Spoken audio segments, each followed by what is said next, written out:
c'est Élise à Marsouis pour le festival Fury. Je suis avec Yav. Salut Yav. Salut Élise. Comment ça va? Je vais bien, toi? Oui, super. Merci. Mais merci d'être là. On est en ce moment en direct du parc de l'école Les Petits Semeurs à Marsouis. Et puis, on va parler de toutes sortes de choses avec Yav. Alors, dis-moi, est-ce que tu peux te présenter? Je suis Yav. Je suis originaire du Congo. Je suis né à Bruxelles. J'ai vécu là-bas. En 2011, j'ai déménagé en Amsterdam pour faire mes études en tant que danseur. Et là, je suis sur Bruxelles, de retour sur Bruxelles depuis 2 ans. Je travaille comme artiste dans la performance, danse, musique et je suis aussi mannequin. Ah, d'accord, super, merci. Ouais. Donc, on t'a invité à Marsouis. Comment tu trouves ça jusqu'à date? Pardon? On t'a invité à Marsouis. Mm-hmm. Comment t'aimes ça? Est-ce que tu apprécies? C'est incroyable ici.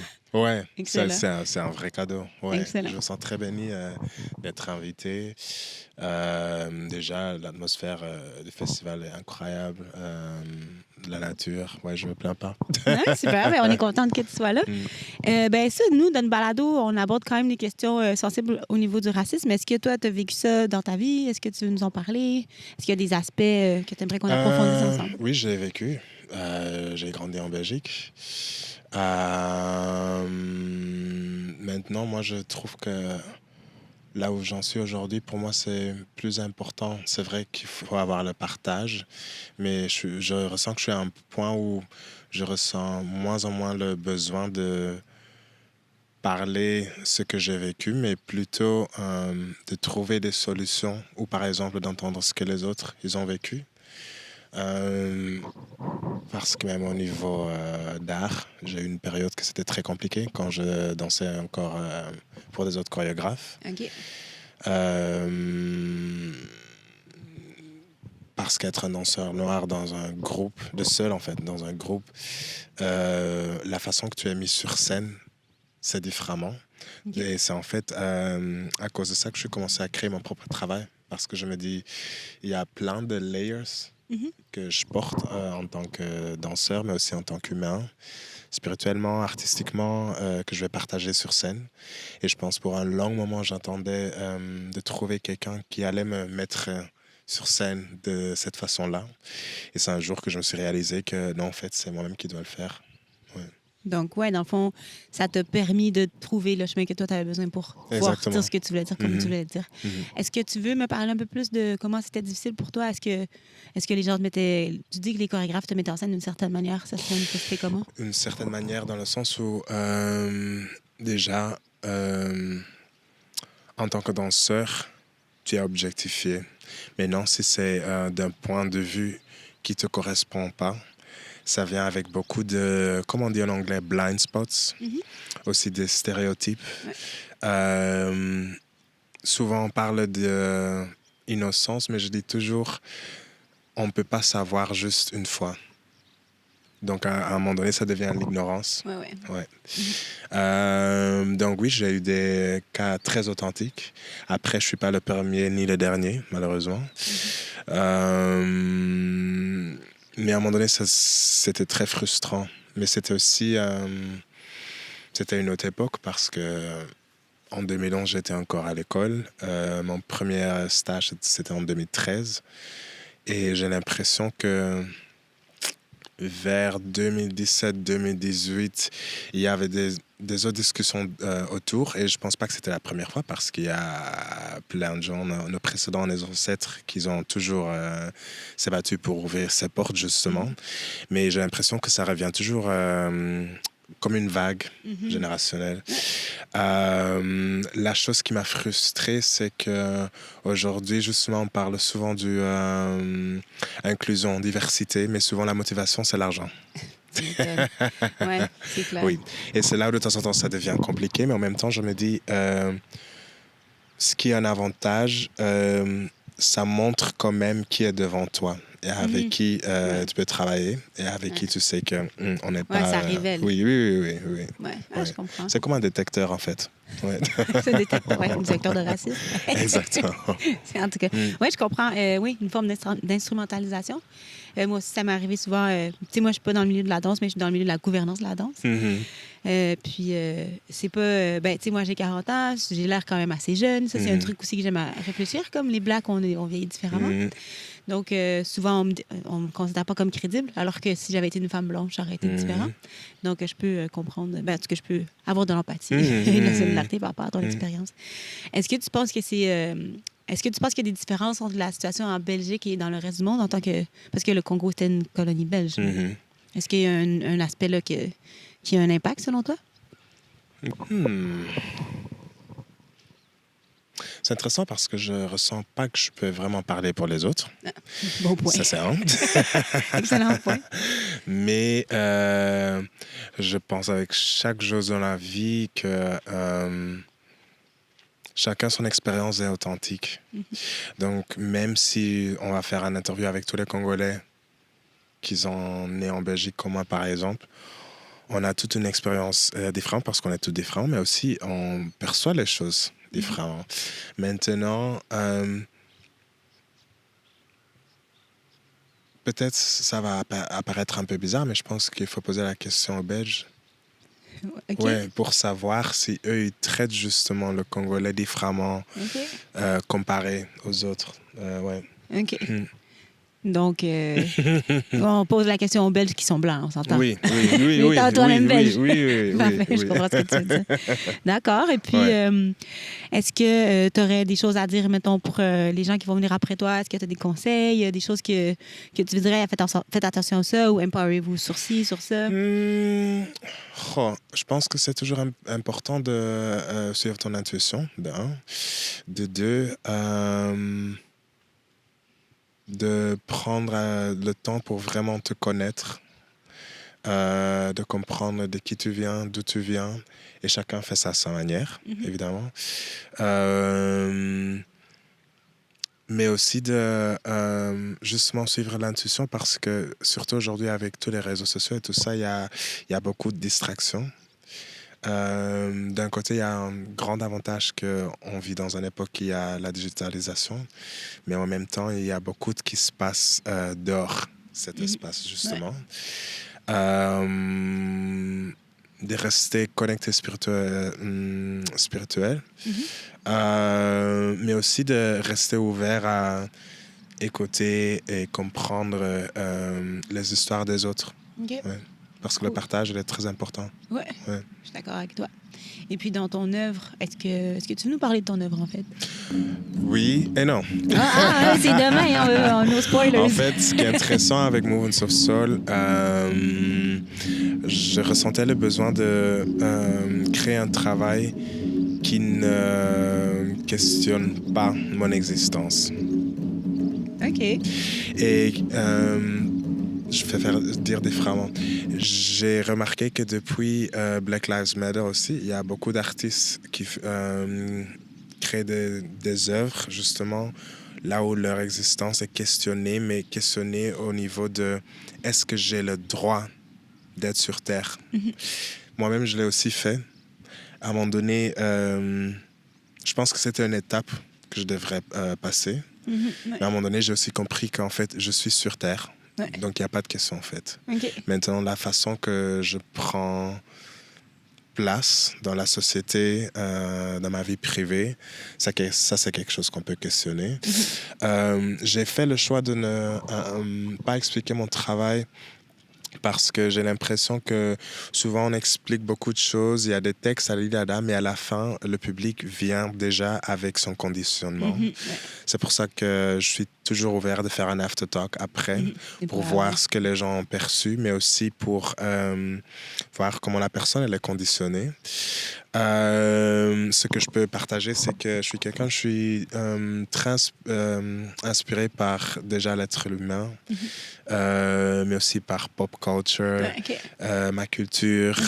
J'essaie toujours de créer avec un esprit d'enfant. J'aime bien créer des images que je voulais voir quand j'étais petit. Intéressant. Ouais. Fait que l'enfance est importante dans ta ouais. vie. C'est cool. Super. Ouais. Est-ce qu'il y a d'autres choses que tu voudrais nous partager? As-tu des spectacles que tu vas faire ou à Montréal, au Québec? Ben, peut-être aussi demain, à Bruxelles. Je fais 2 spectacles. Oui, je vais être là, effectivement. Je vais réfléchir. Je sais que je vais faire un autre spectacle 5 novembre en Italie. OK. Quelque chose d'intéressant. Il y a 2 semaines que je suis invité pour faire une résidence pour des artistes noirs. Ah, cool. Où on pratiquait, en fait, se reposer. Rest is resistance, ben oui. Ouais. Il faut se reposer. Oui. Et c'était très intéressant parce qu'on est tous arrivés là-bas en se disant, OK, on peut se reposer, mais à quel point? Parce que souvent on dit, il y a des espaces pour se reposer, mais à la fin, on a quand même l'attente que tu vas produire. Et c'était une guérison d'être juste en Italie, en communauté. On pouvait juste respirer, être dans la nature, aller à la mer, partager, être en groupe, prendre du temps pour toi-même. Et ça m'a vraiment fait du bien parce que j'en avais vraiment besoin. Ouais. Ah, ben oui. Ouais. Donc, se retrouver dans des espaces où c'est seulement des personnes noires, ça fait du bien. Oui. C'est créé par Jordan Anderson. Et en fait, la plateforme, elle s'appelle My Queer Black Queer Experience. Oh. Ouais. Et c'était très... c'était une guérison parce que souvent, en tant qu'artiste, et je pense même pour chaque être humain, on est tout le temps dans le rush. Et souvent, on a des plans dans le sens, OK, je veux aller là-bas, mais tu as aussi besoin des moments où tu te reposes et après, pour comprendre ce que j'avais comme objectif, est-ce que ça résonne encore? Donc, ça m'a beaucoup aidé, en fait. Ouais. Bravo. Merci. Ça fait du bien de se reposer. Félicitations. Ouais, merci. Super. Ben, est-ce que tu as d'autres choses que tu voudrais partager avec nous? Non, mais est-ce que tu as autre chose que tu veux savoir? Moi, je suis contente que tu sois là. On a parlé du racisme. Tu dis My Queer Black... c'est quoi le nom? Oui, c'est ça. Est-ce que tu vois une intersection entre le fait d'être noir et d'appartenir à une communauté queer? Il y a une intersection. Ce que je trouve toujours intéressant, et c'est quelque chose que j'ai compris plus tard, que pour beaucoup de personnes dans les rues, ils me voient juste comme noir. Ouais. OK. Ouais. Et c'est aussi quelque chose que j'ai entendu des autres personnes queer et noires, que souvent... Parce que, par exemple, j'ai vécu en Belgique. Après, j'ai déménagé en Amsterdam. C'est un pays voisin, mais quand même, c'est pas le même pays. Donc, quand tu arrives là-bas, tu dis, OK, à tel point, est-ce que je peux être queer? À tel point, est-ce que je peux m'habiller queer? Noir. Exactement. Si c'est sécuritaire. Exactement. Et je pense que quand j'étais plus jeune... j'avais pas trop bien compris le fait que pour beaucoup de personnes, t'es juste noir. Ouais. Mais après, j'ai aussi compris, si ça c'est le cas, OK, ça veut dire que je peux être vraiment queer. Alors, oui, c'est comme un avantage. Il faut l'équilibre. Finalement. Oui. OK. Oui. Donc, c'est une manière subversive de le reprendre. Excellent. Cool. Puis est-ce que cette partie-là de ton identité s'intègre aussi dans tes performances? Oui, ça fait toujours partie. Oui. Parce que je suis quelqu'un... j'essaie toujours d'être honnête avec mes énergies dans le sens où je suis né dans un corps masculin, mais je porte des énergies masculines et féminines. Et il faut avoir l'équilibre. Donc, même en termes de mouvement, je fais ce qui est naturel. Ouais. OK. On force rien. Ouais. Excellent. Moi, ça ferait le tour de mes questions. Merci beaucoup. Est-ce que toi, tu as des questions? J'ai une question pour toi. Comment tu te sens aujourd'hui par rapport à l'industrie dans laquelle tu travailles et être noir? Ouais, c'est une bonne question. Je suis comme, merde, c'est moi qu'il faut qu'il réponde maintenant. Tu as posé la question. Ouais, c'est vrai. Moi, je travaille dans le milieu communautaire, principalement, mais aussi un peu dans le milieu des arts, mais de manière bénévole, là, sur le conseil d'administration de Mandaline Hybride. Mais le racisme, le fait d'être noir, ça a toujours eu un impact. Le fait d'être une femme cis noire, ça a un impact aussi. Comme je disais tantôt, mon apparence, j'ai l'air jeune quand même. puis ça m'enlève la crédibilité. Je pense que si j'étais pas noire, ça serait pas ça. Souvent, je dois me prouver plus. D'une part ça, ou sinon je suis instrumentalisée. C'est comme, on a une blague, ça va être correct. On va le mettre dans nos statistiques. Comme un check, ouais. Ouais, c'est ça. Mais un peu comme toi, j'ai fini par comprendre que c'était aussi une manière de savoir à qui je voulais travailler et de ne pas travailler. Fait que c'est une stratégie que j'ai utilisée aussi. Puis j'ai beaucoup réfléchi à ça dans les dernières années, justement. Moi, je suis mixed race, donc mon père est noir, ma mère est blanche. Mon père est burkinabé, ma mère est gaspésienne. Donc, il y a une partie de moi que j'ai pas pu connaître pour différentes raisons. Donc, j'ai pris le temps d'explorer tout ça, mais aussi, je pense qu'au Québec, la conversation sur la race n'était pas tant présente jusqu'à il n'y a pas si longtemps. Donc, il y avait comme un univers discursif qui était pas là, puis que maintenant, moi, je l'ai créé moi-même par ailleurs, mais qui est comme de plus en plus présent dans les conversations collectives. Et puis, même dans le quartier, avec mon ami Wayne, on a fait ce podcast-là parce qu'on s'est rendu compte, crime, on est plusieurs personnes racisées, on pourrait faire des choses ensemble puis parler de ça. Puis ça fait du bien, surtout en ce moment avec la montée extrême du fascisme et du racisme. C'est un peu comme, donc se rassembler, ça fait du bien. Mais oui, je le sens tous les jours. Tous les jours, je le sens. Mais je me sens plus outillée qu'avant. Ça, c'est une bonne chose. Puis le fait de prendre le temps d'avoir des conversations comme ça, ça fait aussi du bien. OK, ça, c'est bien. Voilà, merci pour ça. C'est une sorte de guérison. Ouais. Exact. OK. J'ai une autre question. Parce que souvent, on dit qu'est-ce qu'on souhaite pour les générations suivantes. Et souvent, on dit oui, j'espère que ça s'arrête d'aller là-dedans, mais il faut aussi être réaliste. Exact, ouais. Donc, dans cette notion d'être réaliste, qu'est-ce que tu souhaites aux générations suivantes? Je pense qu'il faut être réaliste, mais je pense qu'il faut surtout pas l'être, en tout cas. Je m'intéresse beaucoup à l'afrofuturisme. OK. Je trouve que comme milieu artistique, c'est le fun. Moi, je suis aussi écrivaine par ailleurs. Je gagne beaucoup d'argent avec mes écrits. Non, c'est pas vrai. Mais en tout cas, j'ai des projets de romans afrofuturistes. Et puis, dans ce contexte-là, j'ai envie d'imaginer, de prendre le temps d'imaginer qu'est-ce que ça pourrait être un futur où est-ce qu'il n'y a pas de racisme, où est-ce que c'est pas capitaliste, parce qu'il n'y a pas d'oppression. C'est difficile parce qu'on est tellement traversé par ça toujours. Donc, je ne sais pas ce que je souhaite aux générations qui sont après nous, mais je nous souhaite maintenant de rêver à un futur qui nous intéresse. Parce qu'il y a beaucoup de gens qui le font à notre place, puis ils ont beaucoup d'argent, puis ils ont les moyens de le faire. Donc, si nous, on le fait pas, on est encore plus dans la merde. Mais, je souhaite aux gens de continuer à rêver parce que si on imagine que ça va jamais s'arrêter, ça va forcément jamais s'arrêter. Si on n'essaye pas, c'est sûr que ça n'arrivera pas. Donc, moi, je dis, continue à essayer jusqu'à ce que ça fonctionne. Et est-ce que tu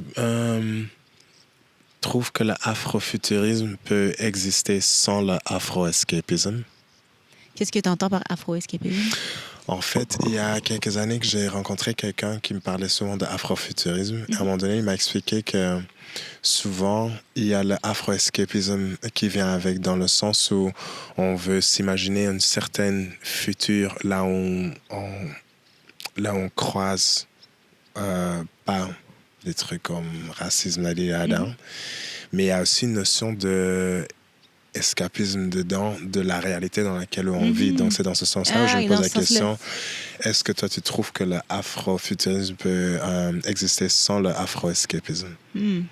Mais pour moi, l'afrofuturisme, c'est un mouvement artistique, mais c'est aussi pour moi un mouvement politique qui s'inscrit en concordance avec mes réflexions anarchistes ou anarchisantes. Donc, moi, la préfiguration, donc le fait d'imaginer, c'est en soi une action potentiellement révolutionnaire. Donc, pour moi, pour pouvoir être afrofuturiste, je dois comprendre que c'est maintenant qu'il y a du racisme. Donc, pour moi, il n'y a pas d'incohérence entre mes envies afrofuturistes et mes réflexions afrofuturistes parce qu'elles se couplent avec une vision anarchiste révolutionnaire. Donc, parce que pour moi, on ne peut pas être libre si on est dans le capitalisme. Donc, forcément, les libérations vont passer par un système économique différent. Mais c'est une question intéressante. J'avais jamais réfléchi. Je vais y réfléchir plus. C'est cool, merci. Rien. Cool. On continue encore à jaser si tu veux. Est-ce qu'on continue à jaser? Est-ce que tu as d'autres questions? Est-ce que j'ai d'autres questions?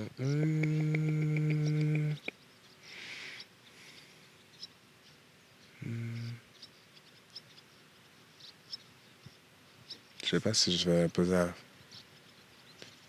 je dois dire différemment. Qu'est-ce que la découverte de l'afrofuturisme t'a rapporté? Ben, en fait, je me suis rendu compte que je connaissais beaucoup d'artistes afrofuturistes, mais que je savais pas que c'était... Il y avait comme un nom pour... comme... C'est ça, pour regrouper tout ça, parce que c'est un mouvement qui va un peu dans tous les sens. Mais tu sais, j'ai toujours aimé beaucoup Janelle Monáe, par exemple, comme je l'ai vraiment fucking awesome, là, on va se le dire. Puis je savais qu'il y avait comme un lien avec comme, clairement une réflexion politique, artistique. Mais là, quand je me suis mis à lire là-dessus, puis j'aime beaucoup la science-fiction, par ailleurs, je suis quand même un peu geek, là, fait que je me suis rendu compte qu'il y avait plein de mes intérêts qui étaient comme présents là. Puis je suis là, holy shit, je suis pas la seule à penser que tout ça peut aller ensemble. Ça m'a comme rassuré sur le monde. Mais ça m'a aussi... fait de me rendre compte que mes intérêts, cet agencement d'intérêts-là était pertinent. Parce que je m'intéresse à l'informatique, je fais des articles Wikipédia, c'est pas un truc... Quand les gens pensent qui fait les articles Wikipédia, ils pensent pas que c'est une jeune femme noire. Généralement, ben, d'ailleurs, il y en a pas beaucoup qui le font. Mais pour moi, découvrir ce mouvement littéraire-là et artistique-là m'a permis d'accepter un peu que j'étais valide, qu'est-ce que j'étais. Fait que ça fait du bien. OK. Ouais. Cool. Hey, merci pour la question. De rien. Excellente question. En fait, je me réalise que ce que je trouve aussi important pour, par exemple, les créateurs noirs de la génération suivante, que, en fait, on peut créer ce qu'on veut. Parce qu'aujourd'hui, il y a la tendance que tout le monde a l'attente qu'on va créer des choses qui sont politiques, alors que ça, c'est pas tout le monde. Il faut qu'il y ait la diversité aussi entre ce qu'on crée. Et par exemple, si demain, moi, j'ai envie de créer un travail qui parle sur des papillons, c'est ce que je vais faire. Sur les papillons. Ouais. Et s'il y a des gens qui vont dire, oui, mais c'est quand même politique, non, c'est ta perception. C'est sur les papillons. Oui, exactement. Écoute, j'aime les papillons. Exactement. Et je trouve ça très important parce que de temps en temps aussi, je vois sur Internet qu'il y a des artistes qui se disent, mais OK, est-ce que maintenant je suis obligé de le faire? Alors que non, le plus important, c'est que ça vient d'une nécessité. Ouais. Donc ça, je trouve aussi important. De garder sa propre liberté créative. Oui. Et aussi parce que... Et peut-être ça, c'est mon côté d'escapisme. Oui, non. C'est correct. Mais la réalité, elle est ce qu'elle est. Et en tant qu'artiste, on fait partie de la réalité, mais on crée des dimensions qui ne sont pas la réalité. C'est juste de les vivre, c'est ça, genre la réalité. Même quand je fais mes spectacles, j'apprécie beaucoup que je peux créer un monde, mais à la fin, je suis bien consciente que c'est un monde dans la réalité. Et oui, c'est important de aussi créer des espaces pour toi-même qui sont guérissants et que ça ne devient pas trop lourd à porter. Et aussi de garder la différence parce que de temps en temps, les gens disent « Ah oui, l'art, c'est comme la thérapie. » Oui, il y a un côté qui peut être guérissant, mais il y a certaines choses qui sont pour le thérapeute. Oui, c'est ça. Et pas sur scène. C'est correct aussi. On peut aussi aller au psy, que ça marche. C'est vrai, bon point. Bon point, ben merci. Moi, ça ferait le tour de mes questions et de mes échanges. Merci beaucoup. J'espère que j'ai hâte de voir ton spectacle demain. Et ben merci. Puis on va se croiser peut-être à Bruxelles ou ailleurs. Oui. Avec plaisir. Merci. Merci à toi. Bye. Bye.